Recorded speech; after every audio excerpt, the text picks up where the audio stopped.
विधान परिषदेच्या सभागृहामध्ये प्रश्न उत्तराच्या तासाला कॅमेरा मागे घे ना तुझा याने एक प्रश्न विचारलेला होता. त्या प्रश्नाला उत्तर देताना मुंबईमध्ये मराठी भाषिक लोकांना घर घेण्यामध्ये निर्माण होणाऱ्या अडचणी याच्यावरती प्रश्न उत्तर चालू होती. मी दिलेल्या उत्तरानं काही अंशी सन्मान्य सदस्य मिलिंद नार्वेकरांचं समाधान झालं. उपप्रश्न सन्मान्य सदस्य चित्राताई वाघ यांनी विचारला. श्रीमती चित्राताई वाघ यांनी असं विचारलं की यापूर्वीच्या सरकारच्या काळामध्ये अशा प्रकारे धोरण आणलं होतं का.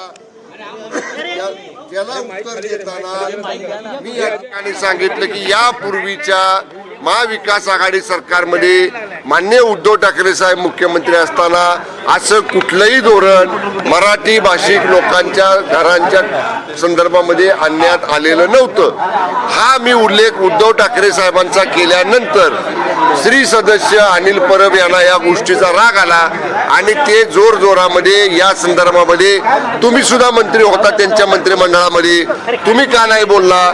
तर मी त्यावेळी सांगायचा प्रयत्न करत होतो की आम्ही जरी मंत्री होतो तरी आम्ही राज्यमंत्री होतो, तुम्ही कॅबिनेट मंत्री होता, तुम्ही उद्धव ठाकरेंच्या जवळचे होता. हे बोलता बोलता अनिल परब साहेबांनी तुम्ही तर गद्दारी करत होता हा शब्द वापरला. त्यांनी जेव्हा आमच्यावर गद्दारीचा शब्द वापरला तेव्हा मग मी सुद्धा त्याला त्याच भाषेत उत्तर दिलं की तुम्ही तिथं काय चाटायचा प्रयत्न करत होता. मग त्यावेळेच्या मुख्यमंत्र्यांच्या समोर त्यांनी जेव्हा आम्हाला गद्दारी शब्द वापरला मग त्याच्यामध्ये आमचं तू मैमाय झालं. त्यांचा आवाज वाढला, माझाही आवाज वाढला आणि मग थोडंसं आमचं एकमेकांमध्ये बाचाबाची झाली. पण तुम्ही बघून घेण्याची पण भाषा त्या ठिकाणी केली असं पण रेकॉर्ड मध्ये आलं. रेकॉर्ड मधून ते काढायला सांगितलंय अशी माहिती माननीय विधान परिषद उपसभापतींनी त्यामधलं जे काही त्याला भाष्य योग्य वाटलं नाही ते भाष्य काढून टाकण्याचे आदेश उपसभापतीने दिले.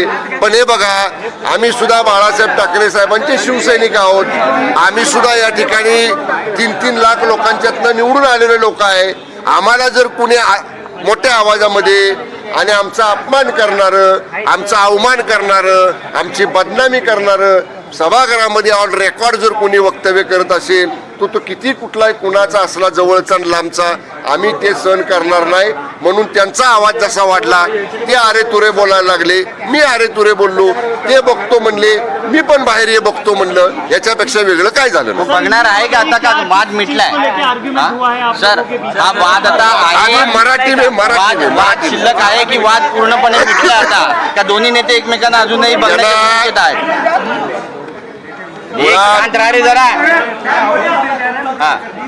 अरे माझी माध्यमांना विनंती आहे, तुम्ही आता एवढे सगळे आपापसातच बोलायला लागला तर आमचा वेळ कशासाठी घेता तुम्ही. आम्हाला गडबडीत पुढच्या मिटिंगला जायचं असते, कुठं ब्रीफिंग घ्यायचं असते. तुमच्या विनंतीला मान देऊन आम्ही थांबतो आणि तुम्ही आपापसातच बोलता, आम्ही काय बोललेलं तुम्हाला कळत पण नाही. माझी विनंती आहे तर असं आता तुम्ही जो प्रश्न विचारला काय झालं पुढं होणार, त्यांनी जर पुढं हे वाढवायचं ठरवलं त्याच्या दुप्पट वाढवायची आमची तयारी आहे. आम्ही सुद्धा शिवसैनिक आहोत. बाळासाहेब ठाकरेंनी वंदनीय बाळासाहेब ठाकरे साहेबांनी आम्हाला आरेला कारेत उत्तर द्यायचं शिकवलेलं आहे. धन्यवाद.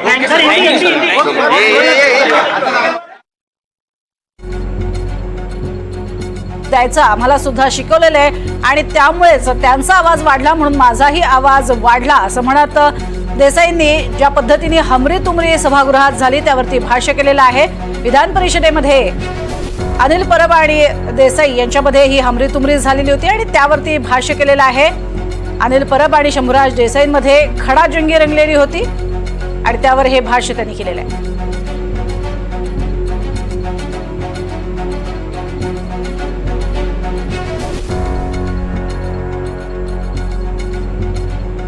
तर अनिल परब आणि शंभूराज देसाई यांच्यामध्ये नेमकी कोणत्या मुद्द्यावरनं खडाजंगी रंगलेली होती पाहूयात. आता तुम्ही ऐकून घ्या. अरे ऐकायला तुम्ही ऐकून घ्या. तुम्ही खाली बसा. आता काय असं झोपतंय गोंधळ का करणं कानाला? बरं नाहीये. मराठी माणसाचा प्रश्न आहे. ऐका सकारात्मक उत्तर पाहिजे ना. ऐकून घ्या. नाही असं बोलायचं नाही. शांत एक मिनिट सांगू का आम्ही काय करत होतो ते सांगू का काय गद्दारी सांगतो कुणाला म्हणतो गद्दार शांतता काय रे तुला दाखवतो यायला गद्दार कुणाला म्हणतो रे काय गद्दार मी काय म्हणतो? सभागृह 10 मिनिटासाठी थांबवते कामकाज. आता तुम्ही ऐकून घ्या. अरे ऐका ना, तुम्ही ऐकून घ्या. ऐका तुम्ही खाली बसा. आता हे काय पहा, असं झोपतंय गोंधळ का करणं कानाला? बरं नाहीये. मराठी ऐका ना. माणसाचा प्रश्न आहे. ऐका सकारात्मक ऐका उत्तर पाहिजे ना. ऐकून घ्या नाही असं आता बोलायचं नाही. शांत एक राहा. मिनिट सांगू का आम्ही काय करत होतो ते सांगू का काय गद्दारी सांगतो कुणाला म्हणतो गद्दार अहो, शांतता जर काय रे तुला दाखवतो याला गद्दार कुणाला म्हणतो रे काय गद्दार मी काय म्हणतो सभागृह 10 मिनिटासाठी थांबवते कामकाज.